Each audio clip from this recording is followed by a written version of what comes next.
Hey everyone, welcome back here to my channel where I play Planet Zoo. My name is Nissa and today I'm building this. And this is of course for the golden eagle. Again, we won't have any moving animals in here, but I have the propped golden eagle in here. As you can see, we will pop down a few and we will learn about it. So if you want to be a part of that, then please keep watching. And first of all here, guys, I just want to clarify, even though I have a bird here today and it is a mod, it's not a modded animal, it is a modded prop, therefore it won't move at all and it won't basically do anything, but it will be there. And at this point, it's one of the best ways we can have birds in the game. And honestly, I will rather have birds this way than not at all. And I wanted to build for a bird, and a beautiful one is at that. So here we go. It is, however, from a bigger mod pack, and it's not on my playlist of animal mods because, again, it's prop. So it's, if you want to see the entire video, it's on prop mods and not animal mods.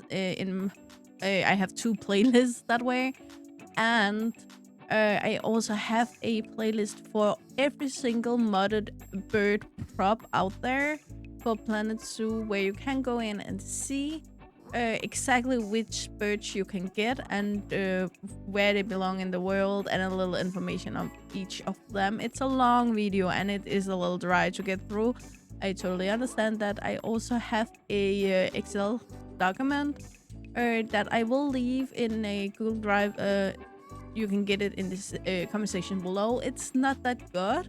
Like, it isn't made to be beautiful. It's just made to be notes for myself. But if you go in there, you can see both where in the world they live, which biomes they live in, what they eat, which mod you should download to get the bird. All of them will only be props, but if you really want birds in your game, this can be a middle way to get them. Again, it won't be perfect, they won't do anything, but it is a way to get them. And specifically the golden eagle prop can be a little hard to find, since it is in a very big bird pack called Birds of the World prop pack. And it's made by Nicholas Linewriter and Aurora Design, and there are so many beautiful birds in there. A few of them have this flying around in a circle animation. They don't bask their wings, they don't do anything. It's just a still statue moving through in a circle. I still think it's very good. The golden eagle, however, do not have that animation. You won't see it here, but it's just, if you want, it's there. And as always, comment section below. Oh, sorry, not comment section. Yeah, comment section below is there for you. So any questions you can, of course, ask me. But what I wanted to say were description below. I put all of the links in there, all the links I remember anyway. And again, if there's anything I forget, then please remind me. But the golden eagle could, in my eyes, just as well be the brown eagle, because it is a brown eagle and it really isn't that golden. However, it gets its name for the golden markings, or more yellow markings, again, if you ask me, which are around the beak. So it looks like it have a smile line going up to the chin, and then it have a yellow marking on top of the beak as well. It can fly up to 128 kilometers per hour, which is more than you can legally drive on a lot of highways. I know here in Denmark we have some going up to 130, but it's still pretty damn fast. For my American viewers out there, it will be around 79 miles per hour. They really aren't that big that I thought they were. They weigh around 3.6 to 5 kilos, being 7.2 to 10 pounds, which again is just around what a larger house cat will weigh. So I have thought of them like big, but they aren't really. However, if they don't need to eat anything that is big, then they don't need to be big. And the bigger the bird, the heavier it is, and the heavier it is, the harder it will be both to fly like just fly simply, but also fly fast. And since it is a predator, it kind of need to be able to fly fast to catch its food. But now when we talk about weight, I actually want to mention that there is a difference in weight based on gender. And in this case, it's actually the females that is the larger one and the males much, much smaller.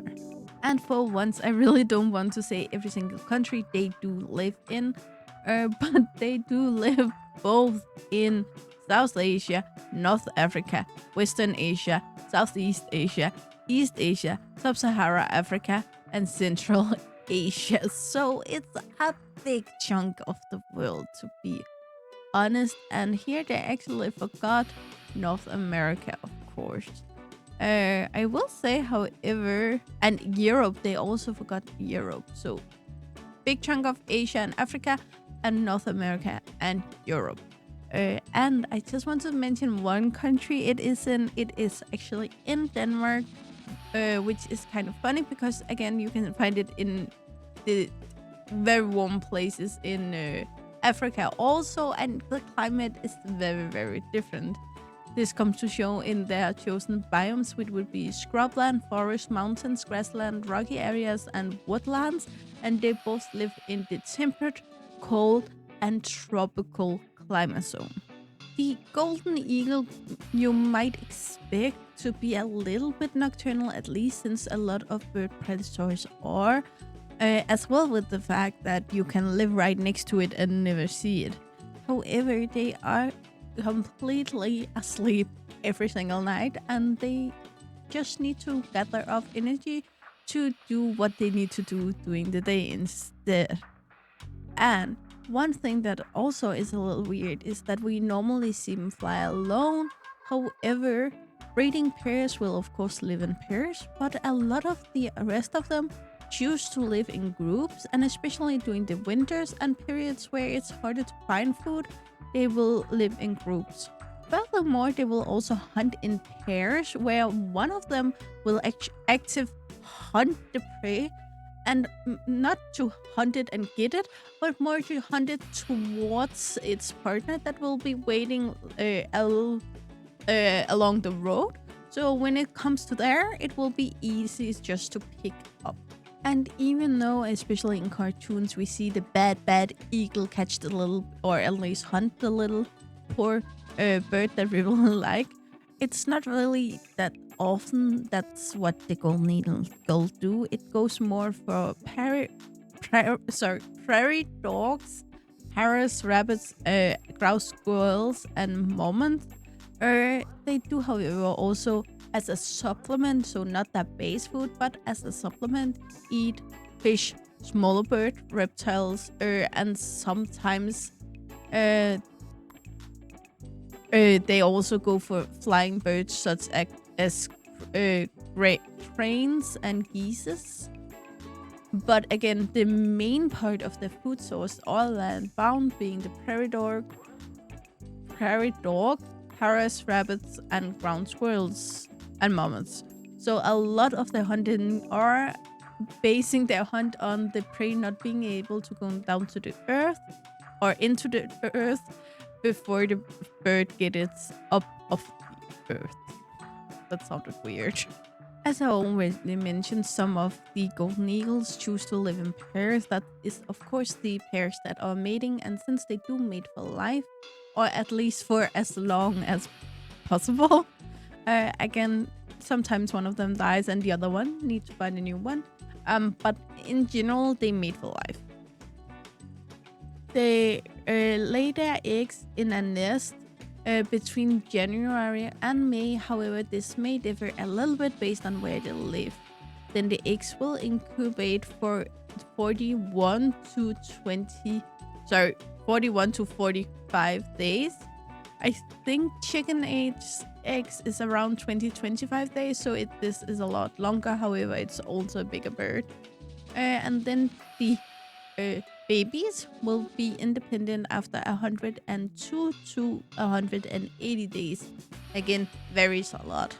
While the babies are small, the family will still move from area to area, but in a bigger area. So they will have their area they stay within, but they just move around in that area instead of moving over bigger distances that like they can do for the rest of the year.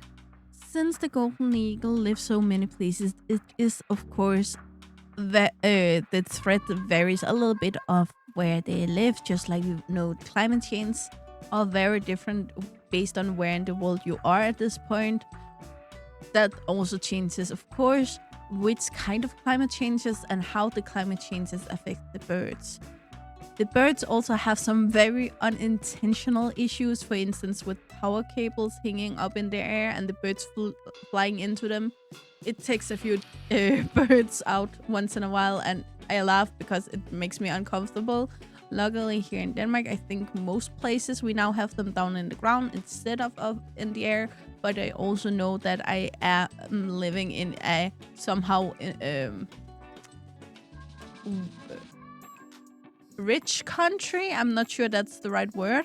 But I understand that not all countries have the same opportunity to just stick the cables down in the ground, and especially some places where you have too much water in the ground or something where you simply can't do that. I understand that, but it is sad that a simple thing like a power cable can take out a lot of birds, and not only the eagles. They also have a lot of issues around the world with egg collectors. This can both be human and other animals that eat the eggs. Of course, a lot of animals out there like a nice little omelet in the morning. They are also accidentally caught in a lot of traps intended for other more dangerous animals, coyote, bears, and so on. And again, here very unintentionally, but it's just wrong place, wrong time. And this is basically a thing that hurts this beautiful bird overall.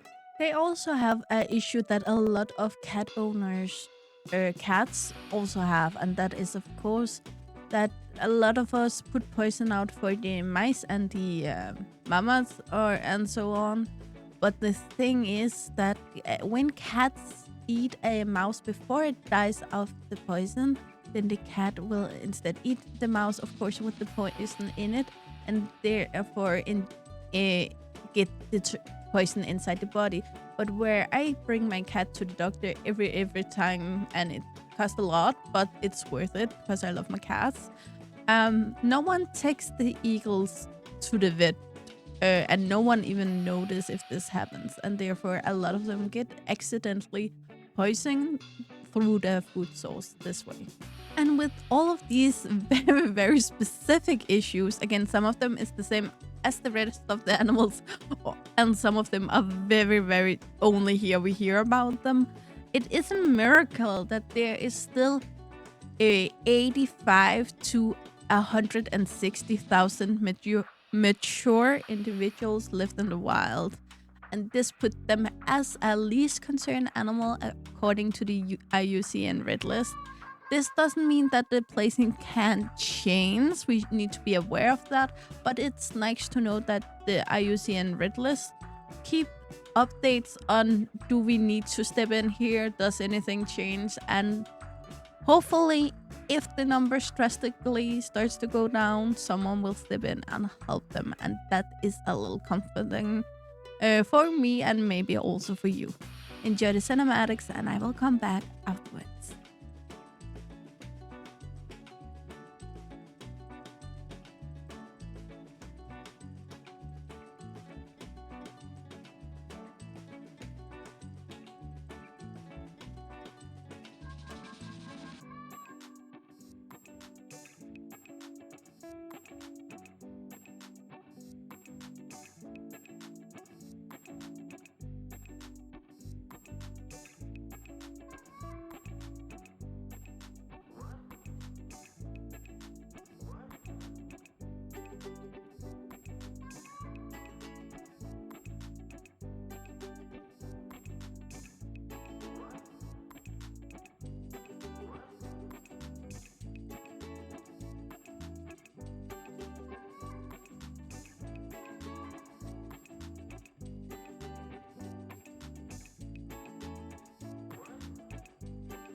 Okay, everyone, it seems like that was all. As you probably saw in the cinematics, I put down another bird. You can't see it here because it's behind the tree. Just to have a couple of them, maybe a breeding pair in here, put in a little more story than just one lonely bird. Yeah, I hope you enjoyed it. And as always, you know the drill, guys. Like, subscribe, and turn on the bell notification so you know the next time I upload a video. We'll hope to see you again either in the comments below or in the next video. Bye, guys.